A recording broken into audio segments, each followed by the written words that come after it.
Gentlemen, my colleague Mr. Perry for organizing this special order. You know, Mr. Speaker, it is absolutely important that the American people need to learn about the President's proposal and what impact it's going to have on our country. Folks, closing GITMO and transferring these dangerous terrorists to United States soil is a terrible and an illogical idea. Instead of putting America first, the President once again continues to weaken our national security by pursuing decisions apparently geared towards solidifying some form of his legacy. I'm just not sure who he's trying to impress here. Did you know that as many as 1 in 3, the gentleman from Pennsylvania said 30% and rising, the latest figures I have, is 33%. 1 in 3 former GITMO detainees have returned or are suspected of returning to terrorist organizations. 1 in 3, Mr. Speaker. In baseball, that's a 333 batting average. That's good enough to get you into the Hall of Fame in many instances. And speaking of Hall of Famers, Mr. Speaker, the most infamous former GITMO detainee, one of their Hall of Famers, if you will, is Ibrahim Al-Kosi, once the cook for none other than Osama bin Laden himself.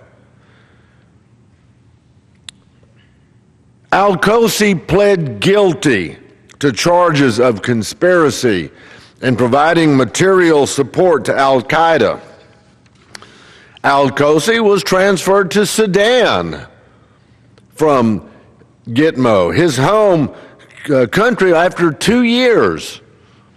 Well, since his release, he has become an influential leader within, you guessed it, Al-Qaeda in Yemen. What was the President thinking would happen? Well, the President's plan includes, quote, transferring the bulk of remaining detainees to other countries and moving the rest because they're deemed too dangerous to transfer abroad to an as yet undetermined detention facility in the United States, end quote. Mr. Speaker, a recent poll from the Rasmussen confirms that the majority, 56%, in fact, of the American people widely disapprove of the President's irresponsible plan to close GITMO. For those that side with the President's plan and attempt to rationalize the fact that these dangerous and deadly terrorists will be in supermax facilities, let us not forget about the prison break that happened in one of those facilities in New York just last year. The 2 men who escaped weren't masterminds. They weren't terrorists of the first order like these guys are.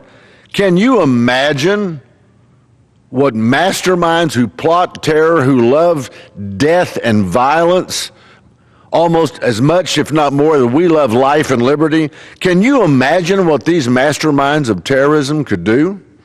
Who knows how much help they could get from the outside? What their Hall of Famers could help them do? Mr. Speaker, I'm not willing to find out what they can do with the aid of their Hall of Famers on the outside, and I don't think the American public is willing to find out either. Fortunately, as the gentleman from Pennsylvania said, Congress has already taken preventive measures by including language in the recent National Defense Authorization Act, the NDAA, that would bar Guantanamo detainees from being transferred to the United States. And the President signed this legislation into law.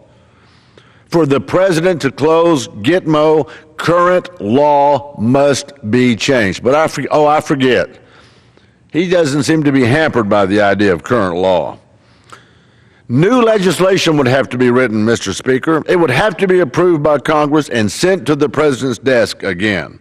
And let me just tell you, I, for one, will not support any measure that will allow these dangerous terrorists to be transferred to the United States. America and Americans are far too precious to take this kind of risk. I want to thank my friend Mr. Perry for hosting this special hour tonight, and I want to read something that was written by Michelle Jesse, where Secretary of State John Kerry testified in front of a Senate committee hearing, I think it was yesterday. And it was pointed out to the Secretary that this very guy, who was the cook of Osama bin Laden, Al-Qosi, had indeed gone back to terrorism and trying to kill Americans yet again. And I guess Mr. Kerry, in 7 simple words, probably dismantled the president's argument about why it was a good idea. Maybe unwittingly, maybe unknowingly, but when it was pointed out to him that that terrorist was back on the battlefield seeking to destroy America and kill Americans again, Mr. Kerry's simple response was, well, he's not supposed to be doing that. Mr. Speaker, you can't make this stuff up. I want to thank the gentleman, and I yield back. Thank my good friend from Texas and agree with him.